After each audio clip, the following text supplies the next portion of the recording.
En esta oportunidad voy a hablarles sobre un hecho punible.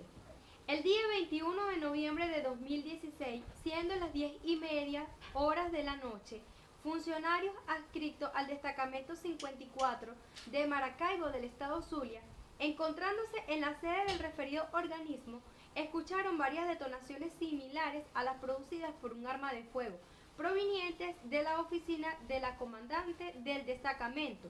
De manera inmediata, los funcionarios militares Juan, Ramón y Pedro, con la seguridad que amerita el caso, se apersonan en dicha oficina y observaron dentro de la misma el cuerpo sin vida de una persona femenino, de cúbito ventral, presentando múltiples heridas, producidas presumiblemente por el paso de proyectiles disparados por armas de fuego.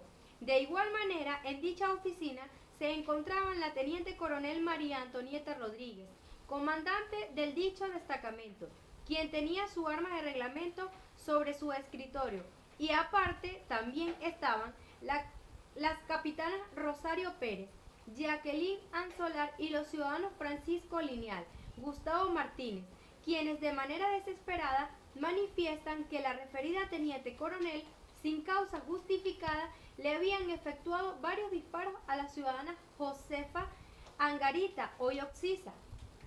Los ciudadanos Francisco Lineal, Gustavo Martínez, quienes se encontraban dentro de la oficina, manifestaron que se encontraban compartiendo con la teniente coronel María Antonieta Rodríguez, que tanto como esta y la interfecta se encontraban consumiendo licor desde tempranas horas de ese día.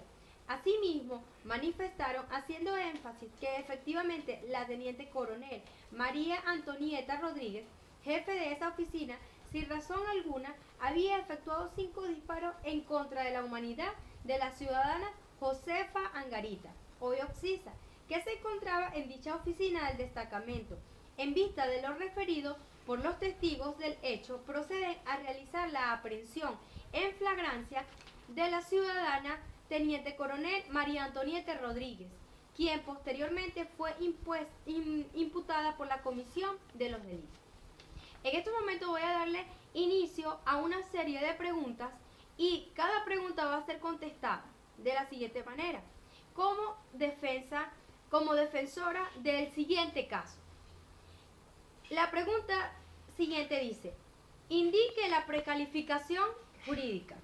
De acuerdo a los hechos descritos, los mismos se subsumen en el tipo penal de homicidio simple, previsto y sancionado en el artículo 405 de nuestro Código Orgánico Penal venezolano, en vista de lo manifestado por los testigos del procedimiento, quienes indican y hacen mención que la ciudadana teniente coronel María Antonieta Rodríguez, adscrita al destacamento 54 de Maracaibo del estado Zulia, accionó su arma de fuego en contra de la humanidad de la ciudadana Josefa Angarita, hoy Oxisa, es decir, que con la sola acción dio muerte a una persona. Es decir, con la sola acción, con la sola acción dio muerte a una persona.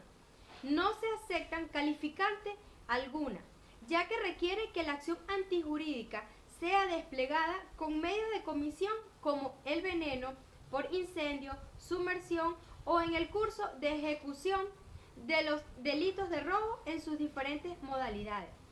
En el caso de tal calificante contenida en el artículo 406 del numeral 1 relativo a la alevosía, es una circunstancia en la que el sujeto activo debe asegurarse que el sujeto pasivo no va a tener una reacción que ponga en riesgo su integridad, lo que en el caso no puede en todo el fiscal del Ministerio Público determinar lo que existe en el pensamiento de la víctima, por lo que no tiene elementos para imputar la alevosía.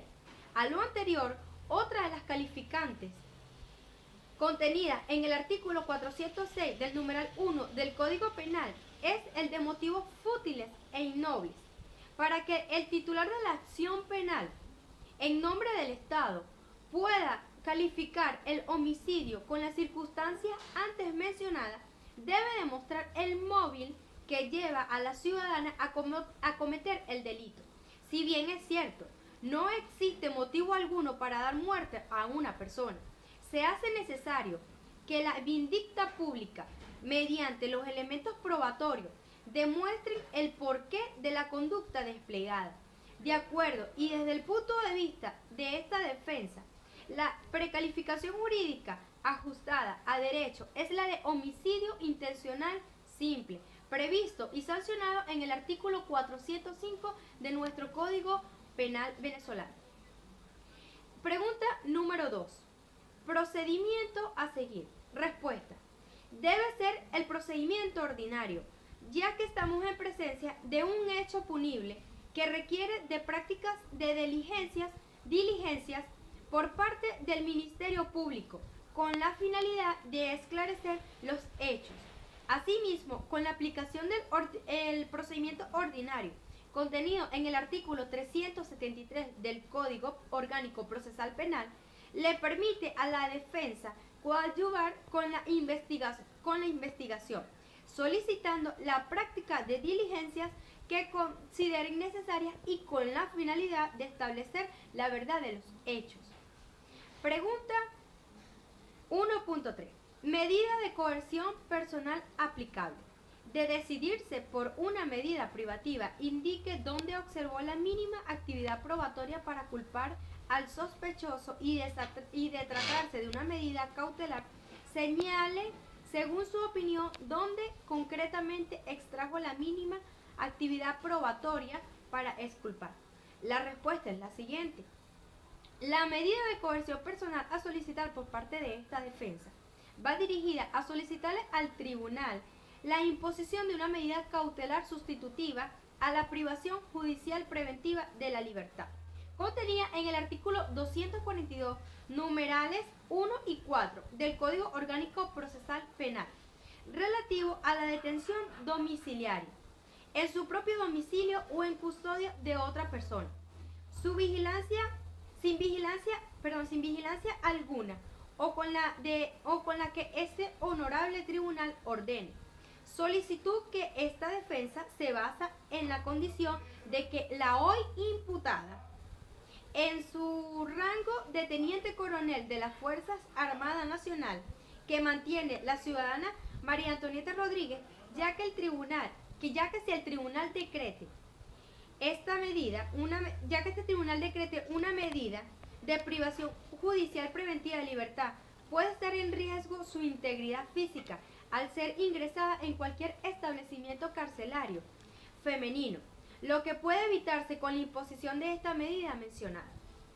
Cabe destacar que los supuestos que motivan la privación judicial preventiva de libertad pueden ser satisfechos con la imposición de una medida sustitutiva, ya que en análisis en lo contenido en el artículo 236 de la Ley Penal Adjetiva, en su numeral 1 deben estar llenos los extremos para decretar la medida privativa, y en el presente caso de imponer la medida del artículo 242 del Código Orgánico Procesal Penal, numerales 1 y 4, no existiría peligro de fuga, ya que el órgano aprensor se encargará de la vigilancia y recorrido de patrullaje en el domicilio donde permanecerá la imputada, y a su vez el juez notificará a la institución del SAIME que la ciudadana María Antonieta Rodríguez tiene prohibición de salida sin autorización del país por estar incursa en la comisión de un hecho punible. La medida debe ser impuesta en los siguientes supuestos, tomando en consideración la circunstancia existente que la hoy imputada se encontraba con la víctima ingiriendo bebidas alcohólicas desde tempranas horas de la mañana, y los testigos presenciales relatan que las mismas estaban compartiendo, no existiendo motivo alguno que haya originado el hecho, por lo que se requiere una investigación previa que permita determinar la verdad de los hechos. Es por lo que esta defensa le exhorta al ciudadano juez de control que se decrete una medida privativa. Sería una condena anticipada, debido a que se evidencia la violación del artículo 49, numeral 2 de la Constitución de la República Bolivariana de Venezuela. En base al principio de presunción de inocencia y afirmación de libertad, contenido en los artículos 8 y 9 del Código Orgánico Procesal Penal, se solicita la imposición de las medidas cautelares sustitutivas contenidas en el artículo 242, numerales 1 y 4 iusdem, ya que el juez puede imponer hasta 2 medidas cautelares sustitutivas.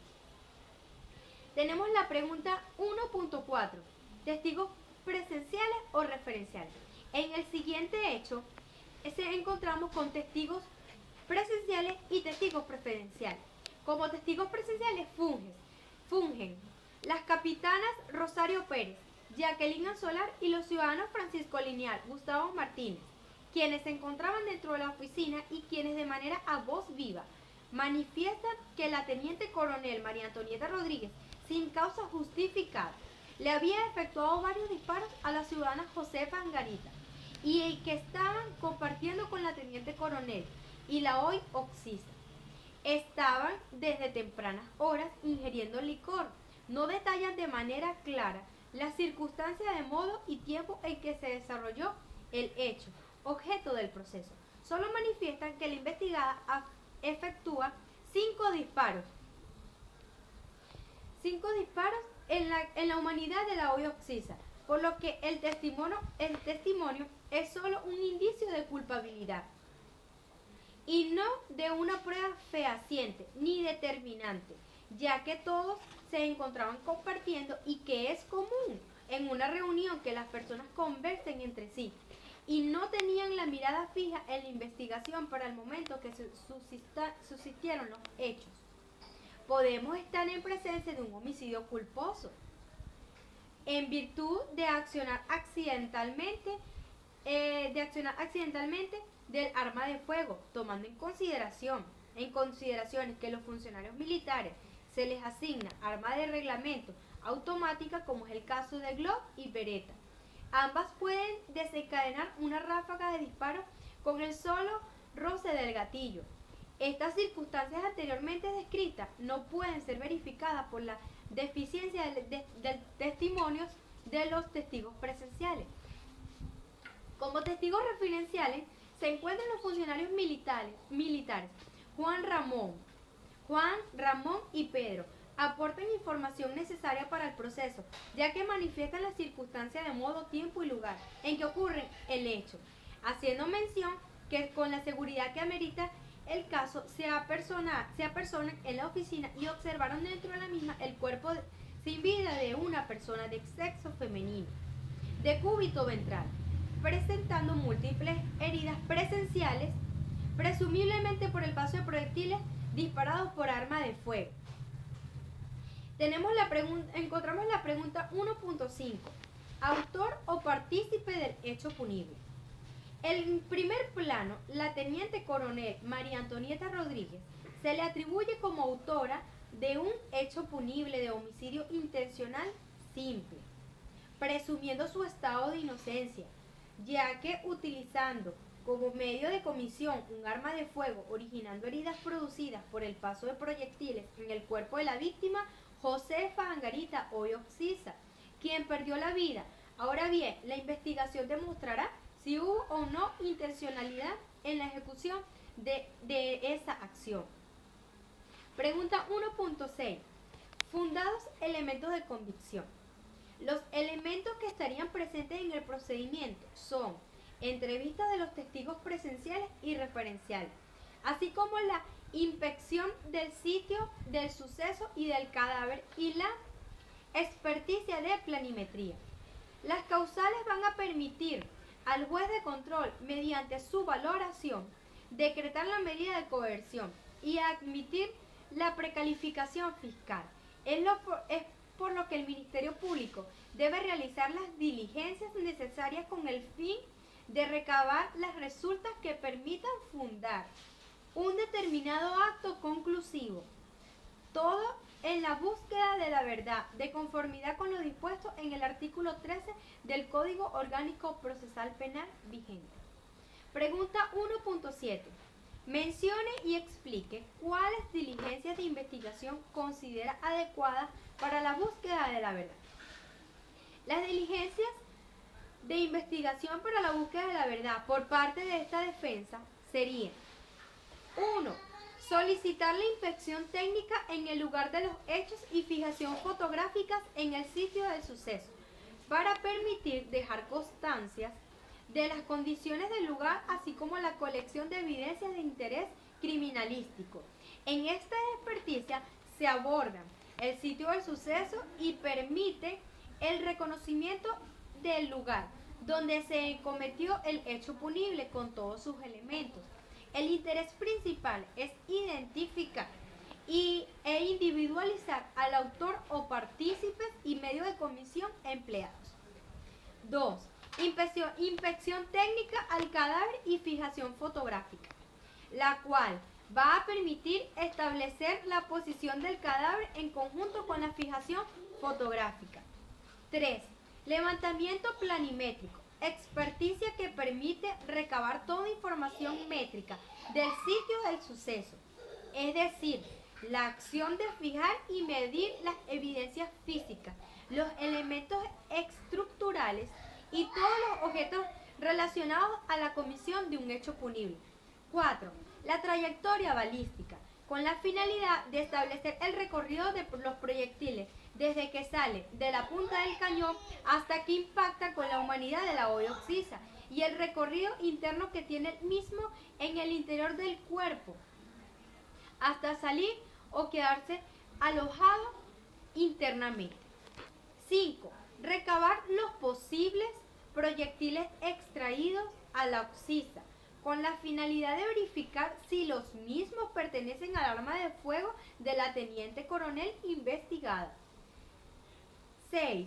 Practicar experticia de mecánica y diseño al arma de fuego con el objeto de verificar el funcionamiento de la misma y dejar constancia si hubo una falla técnica en su accionar y si el accionar del gatillo desencadenó una ráfaga continua de disparos. 7. Realizar toma de muestras de experticia de análisis de trazos de disparos, lo que se llama ATD. Se realiza con el objetivo de determinar la presencia o ausencia de elementos constituyentes de la cápsula fulminante de una bala y determinar si la teniente coronel fue quien disparó el arma de fuego involucrada en el hecho, por lo cual se tendrá que recabar incluso la vestimenta que la misma portaba para el momento del hecho, y aunado a ello analizar ambas manos en búsqueda de residuos de pólvora. 8. Solicitar protocolo de autopsia, en el cual se determina la causa de la muerte, ya que si bien es cierto, el cuerpo humano es fisiológico y la muerte puede ser ocasionada por otras circunstancias ajenas a las heridas por un arma de fuego. 9. Solicitar acta de enterramiento, con el objeto de tener conocimiento en qué lugar será enterrado el cuerpo, desenterrado el cuerpo en caso de que se requiera solicitar en un futuro una exhumación judicial del cadáver para la práctica de otras experticias. 10. Citar y entrevistar a los testigos presenciales y referenciales para que explanen detalladamente las circunstancias de modo, tiempo y lugar en el que se desarrolló el hecho. 12. Realizar experticia de coherencia técnica, fijación fotográfica, extracción y análisis de contenido de las evidencias audiovisuales, con el objeto de verificar el contenido de los CDs que se recaban en las cámaras de seguridad del comando y mediante las fijaciones fotográficas, en el caso de existir, determinar cómo ocurrieron los hechos. Pregunta 1.8. ¿Cuáles diligencias de investigación correspondería ordenar al Ministerio Público sin autorización judicial? Todas las descritas anteriormente y todas las que la vindicta pública considere necesarias. Pregunta 1.9. ¿Qué efecto produce que el Ministerio Público realice una diligencia investigativa y no observando que la misma requiere previamente autorización del tribunal? Ahora bien, la respuesta. Si el Ministerio Público realiza una diligencia de investigación de oficio que requiere la autorización judicial, la misma en el momento de promoverla en el escrito acusatorio como medio de prueba, sería una prueba legal, porque se encuentra contemplada en el ordenamiento jurídico, pero sería ilícita porque requiere de la autorización mínima del juez para obtenerla, motivo por el cual el juez de control la declarará ilícita. Y la misma no es admitida, siendo totalmente nulos los actos que deriven de ella, ya que la prueba debe formar parte del proceso y las partes deben de tener el control de las mismas. Las diligencias de investigación que requieren de autorización judicial son aquellas que están vinculadas a derechos constitucionales, como es el caso de allanamiento, que es la excepción de estas que están vinculadas a derechos, de excepción del derecho a la inviolabilidad del domicilio, la intercepción de llamadas y de mensaje de texto, que están resguardados con el derecho de la privacidad y de las telecomunicaciones. Pregunta 1.10. En caso de no compartir la decisión que otorgue medida judicial de privación preventiva de libertad o las medidas cautelares, ¿bajo qué premisa normativa y argumentos válidos apelaría del auto, situándose por una parte como Ministerio Público y por otra como defensa privada? Es por lo que, desde el punto de vista defensa privada, doy la siguiente respuesta. En caso de que el juez decrete la medida de privación judicial preventiva de libertad como defensa, ejercería el recurso de apelación en contra de la decisión proferida del tribunal, basándose el mismo en el artículo 439, numeral 4 del Código Orgánico Procesal Penal, y aunado al principio de presunción de inocencia y estado de libertad, contenidos en el artículo 8 y 9 de ambos del Código Orgánico Procesal Penal. Asimismo, en el artículo 49, numeral 2 de la Constitución de la República Bolivariana de Venezuela, que establece que toda persona es inocente hasta que no se demuestre lo contrario. Y en el presente caso no se ha demostrado la culpabilidad de la investigada, motivo por el cual el petitorio del recurso de apelación estaría dirigido a solicitar que se revoque la decisión del tribunal y se decrete a favor de la ciudadana teniente coronel María Antonieta Rodríguez las medidas cautelares sustitutivas a la privación judicial, contenidas en el artículo 242, numerales 1 y 4 del Código Orgánico Procesal Penal, relativas a la detención domiciliaria en su propio domicilio o en custodia de una persona sin vigilancia o con la que el honorable tribunal ordene, y a la prohibición de salir sin autorización del país, de la localidad en la cual reside o en el ámbito territorial que fije el tribunal, para asegurar las resultas del proceso. Pregunta 2. Explique por qué las partes en la libertad probatoria no pueden proceder a su libre árbitro y en qué fase está ubicada esta pregunta. El método de libertad probatoria, como ya se ha dicho, y con base a ello, ordena y admite que las expresas, en contrario, podrán probar los hechos pretendidos por cualquier medio de prueba, tal como lo deja claro el artículo 182 de la Ley Penal Adjetiva.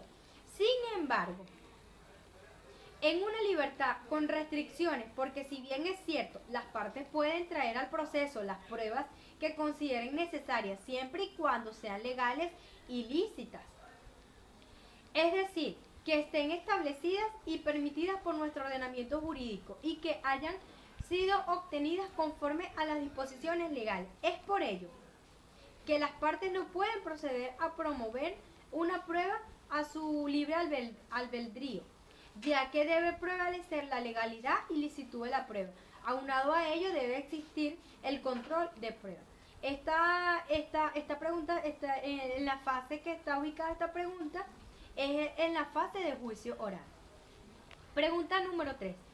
Explique por qué las actas policiales y actas de entrevista no pueden atribuírsele la naturaleza de prueba anticipada. En el caso de las actas policiales, no son actos definitivos o irreproducibles, ya que los funcionarios policiales relatan en la misma las circunstancias de modo, tiempo y lugar. En el caso de pérdida o destrucción de la misma, pueden ser recuperadas mediante una reconstrucción de hechos, con los sujetos involucrados en el proceso.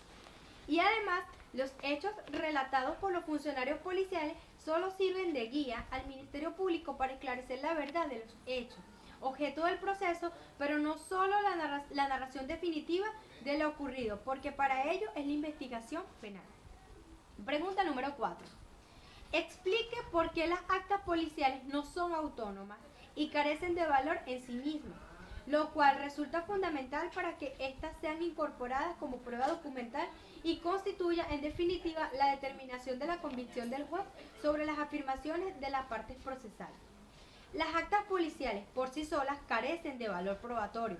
Resultan ser un elemento de convicción que sirve de guía, y las mismas solo tienen pleno valor probatorio cuando son promovidas como pruebas documentales en el escrito acusatorio y ratificadas por los funcionarios actuantes que las suscriben como testigos. Asimismo, serán incorporadas al juicio oral por su lectura, tal como lo fijan las disposiciones del Código Orgánico Procesal Penal. Es por ello que el acta no son autónomas y carecen de valor en sí mismas. Pregunta número 5. Explique si el juez o jueza en la motivación del acto fundado puede realizar una mera opinión o íntima convicción formada al margen de las pruebas practicadas, las evidencias recolectadas en el sitio del suceso y en la motivación en la sentencia. Respuesta. El juez, para el momento de motivar el auto fundado en la decisión, realiza un análisis y adminicula, o sea, reacciona a cada medio probatorio con el resto de las pruebas aportadas al proceso. Basa su decisión en la aplicación de la lógica, de un estudio de los hechos objeto del proceso, y aplica las máximas experiencias sin duda alguna. Y si existen dudas, debe absolver, ya que la duda beneficia al reo. El juez debe tener pleno convencimiento de la sentencia proferida, no emitir una mera opinión, ya que la sentencia debe ir fundada de hecho y de derecho. Asimismo, la sentencia debe tener congruencia, no podrá sobrepasar el hecho de las circunstancias descritas en la acusación y en el auto de apertura a juicio, o en su caso en la ampliación de la acusación. Pregunta número 6. Explique por qué está vedado al juez prescindir de las reglas de la lógica, el criterio racional o en las reglas de la sana crítica cuando desempeña su función, y en qué principio procesal se transgrede. La respuesta es la siguiente. Los jueces deben aplicar la sana crítica para la correcta apreciación del resultado de las pruebas judiciales, dejando a un lado la subjetividad, ya que es un método de apreciación de la prueba que permite darle valor a la prueba de acuerdo a la lógica, las máximas de la experiencia y los elementos científicamente afianzados que el mismo tiene. Están obligados a aplicar la lógica sana crítica y las máximas experiencias, si no, su actuación sería en contraversión en el principio de apreciación de las pruebas contenidas en el artículo 22 del Código Orgánico Procesal Penal. Y por última pregunta, que sería la número 7, tenemos que diga por qué el juez no puede valorar la prueba confiando exclusivamente en su propia conciencia personal. La respuesta es la siguiente. Porque la valoración de los medios probatorios de todo pronunciamiento judicial debe estar basada en el aspecto lógico-racional y no en el aspecto subjetivo. La aplicación de las disposiciones legales para valorar las pruebas deben prevalecer. Es todo.